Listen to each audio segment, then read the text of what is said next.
But what people really seem to enjoy is people who don't do that. People seem to really enjoy people who just work at being a better person and being better at life. You can learn a lot from someone about how much attention they spend on other people's failures, right. How much time they spend pointing out other people's failures, and how little time they spend reflecting on their own. I'll be the first guy, if I fuck up, if I get angry at something I shouldn't have got angry with, I pride myself in calling myself out, because a lot of people have a hard time defining themselves. They define themselves by failure because they failed. But I'm like, you're not your failures, you're you. Okay, your life is a series of lessons you've learned. Now, if you just dwell on the failures, that's not healthy. It's not smart, and it's not empowering. What you got to do is look at those failures and go, well, now you know what not to do. But you're not that. You're you. You could have done the stupidest fucking shit ever, but it's not you. That's not you. You're a different thing. You're the being that's experiencing all these failures. And if you know that they're ups, then you've learned. Okay? If you repeat them over and over again, well, then I can't talk to you. I mean, that's the bright side of tragedy. So when you come through it, you really will have an appreciation for the moments without tragedy.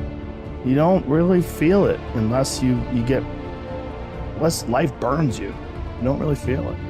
Understand that you can struggle, and you can realize that sometimes when things are really hard to do, you think, oh my God, I gotta stop doing this. But once you do it and you complete it, you have a satisfaction, this sense of satisfaction that you did something really difficult that is irreplaceable.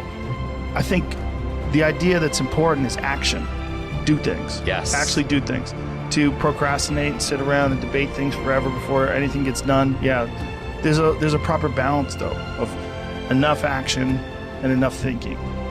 That's what I like about physical pursuits, man. You find out who the fuck you are.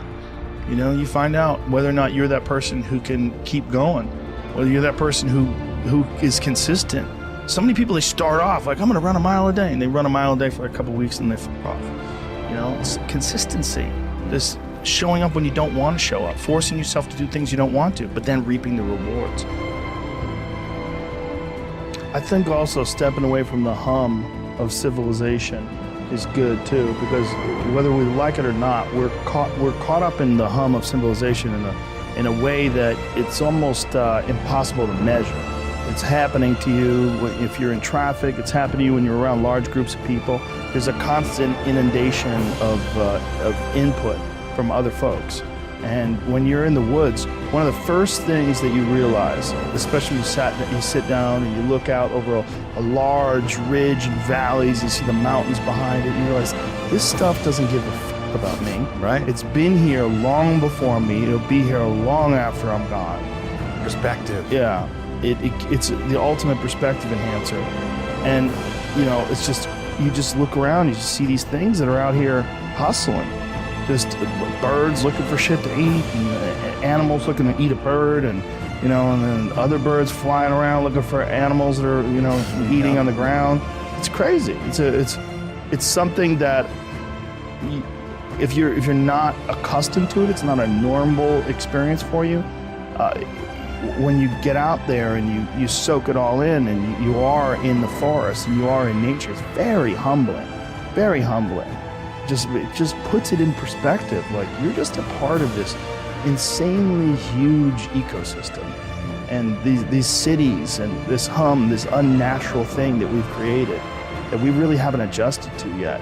It's not good to spend that much time in that, because also you can get caught up in the way everybody else thinks, and they're not always necessarily thinking in a way that's beneficial for you or for them.